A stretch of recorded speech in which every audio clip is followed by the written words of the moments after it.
Jam 3 pagi, gadis kecil itu bersembunyi di bawah selimutnya, membaca buku. Tiba-tiba ia mendengar suara aneh di luar jendelanya. Ia berani pergi ke balkon. Sepasang mata muncul di jalan dan bertemu dengan matanya. Kemudian sesosok gelap berdiri. Tubuhnya pasti setinggi bangunan 2 lantai. Ia menyadari bahwa ia telah ditemukan. Jadi ia berjalan lurus ke arah gadis itu. Gadis itu panik dan berlari kembali ke tempat tidur. Tetapi tangan besar itu datang tepat melalui jendela dan meraihnya. Dia meraih gadis itu dan lari dengan gadis itu dalam pelukannya. Dia sangat cepat dan penyamaran yang cukup bagus. Seorang pejalan kaki melintas. Dia memblokir lampu jalan tepat pada waktunya. Bersembunyi dalam kegelapan. Sebuah mobil lewat. Dia dengan cepat berlutut di belakang truk dan berpura-pura menjadi tumpukan barang. Seorang warga keluar untuk membuang sampah. Ia berdiri di depan 2 pohon, tanpa merasa tidak pada tempatnya. Dia benar-benar berlari melalui lapangan. Dengan satu lompatan besar ia menyeberangi jalan. Sprint yang keras adalah hembusan angin. Ia membawa gadis itu melintasi pegunungan dan lautan, dan melalui awan petir. Akhirnya ia tiba di sebuah gua besar.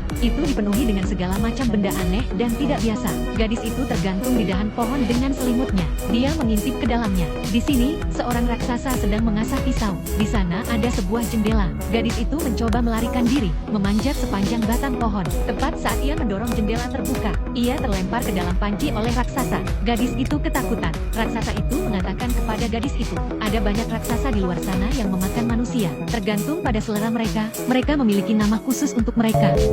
Me? You think because I'm a giant that I'm a man-gobbling cannibal? Gadis itu bahkan lebih ketakutan. Pria raksasa tua itu menghampirinya dengan wajahnya. Anda berpikir karena saya seorang raksasa. Dan kemudian, pria raksasa tua itu kemudian memakan labu besar yang tampak lengket. Sambil menjelaskan kepada gadis itu, dia tidak membawanya ke sini karena dia ingin memakannya. Tetapi ia khawatir jika gadis itu melihatnya. Ia khawatir jika wanita itu melihatnya. Ia akan menyebarkan berita tentang keberadaan para raksasa. Dan ras misterius mereka akan terungkap. Ketika gadis itu mengetahui bahwa orang tua itu bukan orang jahat, dia segera memberanikan diri dan meraih gadis itu, mengatakan bahwa di luar berbahaya, jangan melarikan diri tanpa izinnya. Ia kemudian menempatkan gadis itu di tempat pengintai kapal layar dan membiarkannya tidur di dalamnya pada malam hari. Namun setelah ia tertidur, orang tua itu pergi melalui gua menuju air terjun. Menarik kendali, sebuah jembatan turun ke bawah. Ia datang ke bengkelnya, botol-botol dan stoples berisi benda-benda berwarna-warni. Semua impian manusia. Dia mengambil sebuah guci. Merah berarti dipenuhi dengan mimpi buruk. Kemudian ia mengutak-atiknya.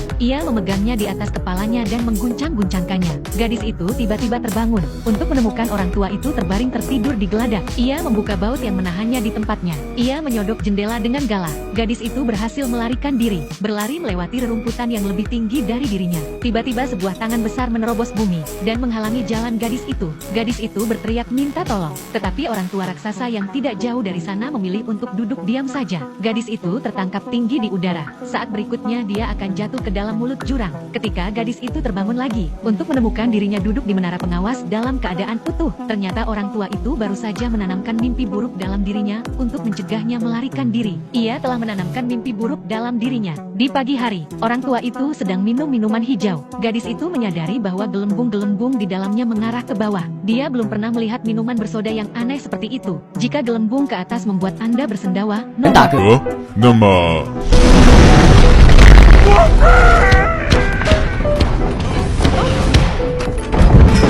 orang tua itu merasa senang, tetapi suara kentutnya menarik pengunjung yang tak terduga. Raksasa itu mencium bau manusia, mencari di mana-mana. Gadis itu memiliki kejeniusan yang luar biasa. Dia masuk ke dalam labu besar di atas meja.